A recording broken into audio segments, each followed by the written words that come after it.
नमस्ते, मेरा नाम निकिता मिश्रा है और आप देख रहे हैं बोलता हिंदुस्तान। भारत दुनिया का सबसे बड़ा लोकतंत्र है। यहाँ चुनाव होते हैं, भाषण होते हैं, राष्ट्रवाद होता है और कुछ नाम ऐसे होते हैं जिन पे सवाल करना भी देशद्रोह माना जाने लगता है। लेकिन इस बार सवाल भारत में नहीं, बांग्लादेश में उठे हैं। बांग्लादेश सरकार द्वारा गठित नेशनल रिव्यू कमेटी यानी एनआरसी की एक हालिया रिपोर्ट कहती है कि अडानी पावर बांग्लादेश को जो बिजली बेच रही है वह न सिर्फ बाजार दर से कहीं महंगी है, बल्कि भारत का कॉर्पोरेट टैक्स भी बांग्लादेश की जनता से वसूला जा रहा है। आपको बता दें कि बांग्लादेश को लेकर के आपने कई मामले सुने होंगे कि किस तरह से मुस्तफिजुर रहमान को आईपीएल में खिलाने को लेकर के केकेआर की टीम के तहत खिलाने को लेकर के शाहरुख खान को देशद्रोही कहा जा रहा था बीजेपी की तरफ से। और अब ये नया मामला बांग्लादेश से आया है, जहां पे कहा जा रहा है कि अडानी, जो कि भारत के सबसे बड़े उद्योगपति में एक आते हैं, उनके बारे में कहा जा रहा है कि वो बांग्लादेश के लोगों के साथ पैसे वसूल कर रहे हैं, यानी बांग्लादेश की जनता से वसूली की जा रही है। अब जरा ठहरिए और समझिए, जब भारत में टैक्स लगता है तो उसे भारत की कंपनी भरती है, फिर बांग्लादेश क्यों भरे? रिपोर्ट के मुताबिक झारखंड के गोंडा में स्थित अडानी का कोयला आधारित पावर प्लांट अपने सबसे नजदीकी निजी प्रतिस्पर्धी से करीब 40% ज्यादा दर पर बिजली बेच रहा है। और अगर ये कम था तो समिति का कहना है कि यह कीमत उचित दर से लगभग 50% ज्यादा है। मतलब बिजली नहीं, झटका। अब सरकारों के बीच समझौते होते हैं, लेकिन सवाल यह है कि क्या समझौता देश के हित में था या किसी खास कंपनी के हित में? एनआरसी की रिपोर्ट यह भी कहती है कि इस पूरे बिजली समझौते की प्रक्रिया में गंभीर अनियमितताओं के संकेत मिले हैं। लेकिन भारत में इस पर कैसी प्रतिक्रिया है?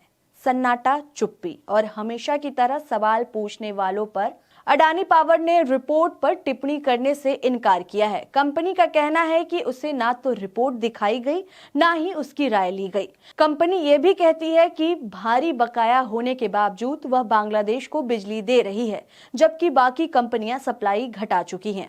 यानी हम तो एहसान कर रहे हैं। लेकिन सवाल यह है कि अगर सौदा इतना ही सही था तो बांग्लादेश सरकार उसे रद्द करने की सिफारिश क्यों कर रही है?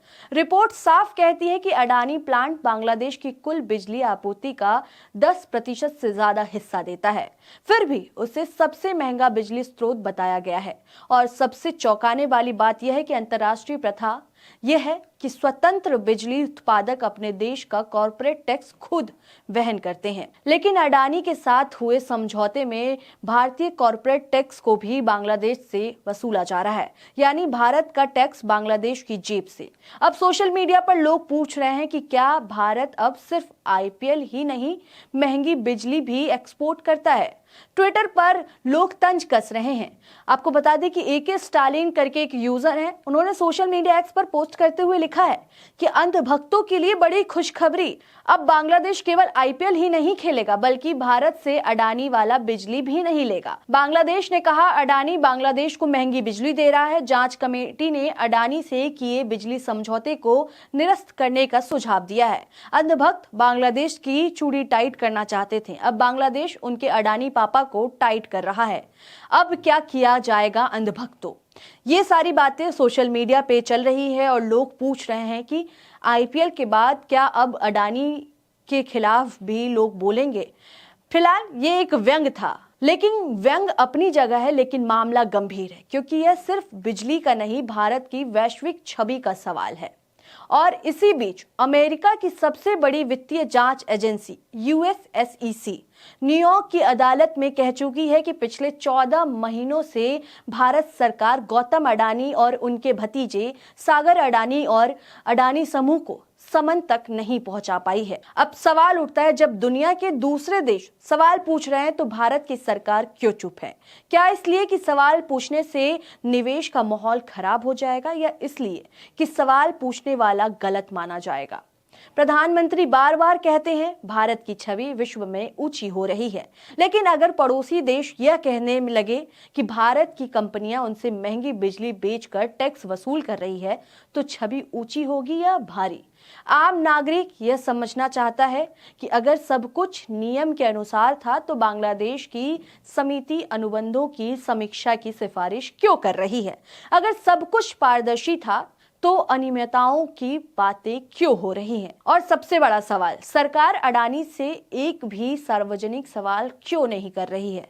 आज बांग्लादेश सवाल कर रहा है, कल कोई और करेगा, और तब जवाब सिर्फ अडानी को नहीं भारत को देना होगा। क्योंकि जब सरकार और कॉरपोरेट इतने घनिष्ठ हो जाते हैं कि फर्क करना मुश्किल हो जाए, तो नुकसान सिर्फ पड़ोसी देशों का नहीं, अपने देश की साख का भी होता है। विकास जरूरी है, निवेश जरूरी है, लेकिन अगर विकास की कीमत भारत की अंतर्राष्ट्रीय विश्वसनीयता है, तो सवाल पूछना देशद्रोह नहीं, देश हित है।